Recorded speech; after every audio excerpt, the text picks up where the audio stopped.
కన్న బిడ్డలపై పక్షపాతం చూపించే కన్న తల్లులారా, అదేంటండి తల్లి కూడా పక్షపాతం చూపిస్తుందా అంటే ఖచ్చితంగా చూపిస్తుంది. అలాంటి వాళ్ళు ఉన్నారు.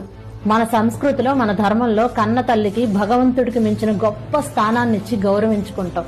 అటువంటి కన్న తల్లి ఒక బిడ్డని నెత్తిని పెట్టుకుని చూసుకుంటే మరొక బిడ్డని మాత్రం ఇష్టం వచ్చినట్టు మాటలంటూ హింసిస్తుంది. ఒక బిడ్డ ఎన్ని తప్పులు చేసినా వెనకేసుకొచ్చి కప్పిపుచ్చుకుంటుంది. మరొక బిడ్డ ఒక చిన్న తప్పు చేసినా ఆ తప్పును వేలెత్తి చూపించి రాబందులాగా పొడుచుకు తింటుంది. ఎందుకు తల్లి అంత పక్షపాతం? ఇద్దరు నీ బిడ్డలే కదా. చిన్ననాటి నుంచి ఇద్దరిని సమానంగా కని పెంచి పెద్ద చేసి కుడి చెయ్యి అనక ఎడం చెయ్యి అనక ఎంతో కష్టపడి పెంచావు కదా. ఇప్పుడెందుకు ఇలా ఒకరిని నెత్తిని పెట్టుకుంటున్నావు, మరొకరిని ఏసడించి కొడుతున్నావు?